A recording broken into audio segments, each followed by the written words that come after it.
பிரதமர் மோடியின் ஆட்சியில் ஏழை எளிய மக்கள் ஒரு குண்டுமணி தங்கம் கூட வாங்க முடியாத அளவிற்கு தங்கம் வெள்ளி விலை பல மடங்கு உயர்ந்துள்ளதாக திமுக வேட்பாளர் கதிர் ஆனந்த் குற்றம் சாட்டினார்.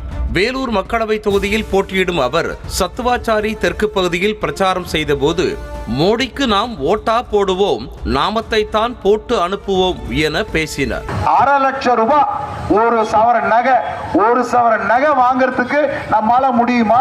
அவ்வளவு விலைவாசி. சரி, தங்கமும் வெள்ளியும் ஒரு பக்கம் இருக்கட்டும், ஆனா அன்றாடம் மக்கள் பயன்படுத்தக்கூடிய கேஸ் சிலிண்டரோட விலை என்ன? கேஸ் சிலிண்டரோட விலை 4 வருஷத்துக்கு முன்னாடி 400 ரூபாய் இருந்தது சிலிண்டர். ஆனா இன்னைக்கு 1200 ரூபாய் விற்குது கேஸ் சிலிண்டர் விலை. நீலகிரி மக்களவை தொகுதியில் பிரச்சாரம் செய்த பாஜக வேட்பாளர் எல் முருகன் இந்த தொகுதியில் தேர்தல் பறக்கும் படையினர் ராசாவிற்கு வேலை செய்து வருவதாக குற்றம் சாட்டினார். பின்னர் செய்தியாளர்களை சந்தித்த அவர் அமலாக்கத்துறை சோதனை நடத்த திட்டமிட்டிருப்பதாக தொலைபேசியில் தகவல் வந்ததாக ராசா கூறியதற்கு மடியில் கனம் இருந்தால் வழியில் பயம் இருக்கும் என பதிலளித்தார். மடியில கனம் இருந்தால் வழியில பயம். அதனால யார் தவறு செய்கிறார்களோ அவர்களுக்கு அந்த பயம் இருந்து கொண்டிருக்கிறது. அந்த பயத்தினுடைய உளறல்களை தான் நீங்க நேற்று கேட்டிருக்கிறீர்கள். வடநாட்டில் நாட்டை 2ஆக்கி ஊரை 4ஆக்கி கோவில் திறப்பதாக திமுக வேட்பாளர் அருண் நேரு விமர்சனம் செய்தார். பெரம்பலூர் பாராளுமன்ற தொகுதியில் போட்டியிடும் அருண் நேரு லால்குடி சட்டமன்ற தொகுதியில் பிரச்சாரம் செய்தபோது முற்போக்கு சிந்தனையா அல்லது குலக்கல்வி கொண்டு வரும் அரசா என தமிழ்நாடு மக்கள் முடிவு செய்ய வேண்டும் என பேசினார். ஒரே ஒரு கோயில் ஒன்று திறந்தாங்க வடக்க, உங்களுக்கு எல்லாத்துக்கும் தெரியும், வாட்ஸ்அப்ல நிறைய வந்திருக்கும். அந்த கோயில்ல பாத்தீங்கன்னா உங்களுக்கு தெரியும், இந்த நாடை 2ஆக்கி ஊரை 4ஆக்கி கோயில் திறக்கிறாங்க. தலைவர் அவர்கள் வந்த பிறகு 1400 கோயிலுக்கு குடமுழுக்கு பண்ணியிருக்காங்க.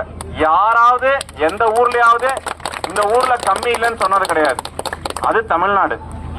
எல்லாருக்கும் சம உரிமை, எல்லா இனத்தவருக்கும் எல்லாருக்கும் எல்லா வளமும் பகிர்ந்தளிக்கப்படுகிற ஒரு ஊர் இது. மதுரை மத்திய வடக்கு தொகுதி உள்ளிட்ட பகுதிகளில் செண்டை மேளங்கள் முழங்க மயிலாட்டத்துடன் திமுக கூட்டணியின் மார்க்சிஸ்ட் கம்யூனிஸ்ட் கட்சியின் வேட்பாளர் வெங்கடேசன் வீதி வீதியாக சென்று வாக்கு சேகரிப்பில் ஈடுபட்டார். இதனைத் தொடர்ந்து செல்லூர் காய்கறி சந்தை உள்ளிட்ட பகுதிகளுக்கு சென்று மக்களை சந்தித்து தனக்கு வாக்களிக்குமாறு கேட்டுக்கொண்டார். சென்னை கொட்டிவாக்கத்தில் தென் சென்னை அதிமுக வேட்பாளர் ஜெயவர்தன் வாக்கு சேகரிப்பில் ஈடுபட்டார். அப்போது அவருக்கு பொதுமக்கள் மலர் தூவியும் மாலை அணிவித்தும் ஆரத்தி எடுத்தும் உற்சாக வரவேற்பு அளித்தனர்.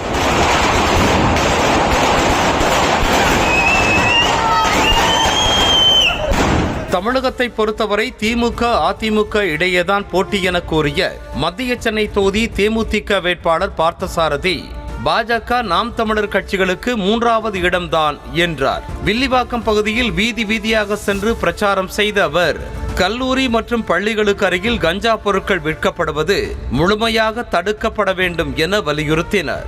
என்றைக்கு இருந்தாலும் தமிழ்நாட்டில் அதிமுகவும் திமுக தான் போட்டி. குறிப்பாக இந்த காலேஜிலும் பள்ளி அருகிலும் கஞ்சா போதைப் பொருள் விற்கப்படுகிறது. அதை முழுக்க தடுக்க வேண்டும். அதை முழுக்கமாக தடுப்பேன்.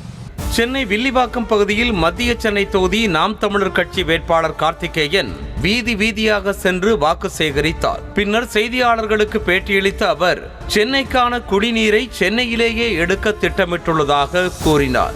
விவசாயி சின்னத்துல போய் நிக்கிறவங்களை தாக்குறதுங்கிறதெல்லாம் யாதும் இல்ல, அப்படியான நிகழ்வு இல்ல. அப்படி நடந்திருந்தா அது தெரியாம நடந்த நிகழ்வா இருக்கும். அது தவறுதான், அப்படி நடக்க கூடாது. ஆனா அவர்களாவே வாபஸ் வாங்கிட்டு போறது நிறைய இடத்துல பார்க்க வேண்டிய முடியுது. அவங்க என்ன சொல்றாங்க, கட்சி நிர்வாகம் எங்களுக்கு சரியில்லை, அதனால நாங்க வாபஸ் வாங்கிட்டு போறோங்கிறாங்க. அப்படின்னா என்னன்னா அவங்க ஒரு சில விஷயங்களை எதிர்பார்த்து நின்று இருக்கிறாங்க. அந்த எதிர்பார்த்தது கிடைக்கலங்க அவங்க வாபஸ் வாங்கிட்டு போறாங்க. அதுக்கும் நாம் தமிழர் கட்சிக்கும் எந்த சம்பந்தமும் இல்லை. செய்திகளை உடனுக்குடனும் துல்லியமாகவும் தெரிந்து கொள்ள சப்ஸ்கிரைப் பண்ணுங்க.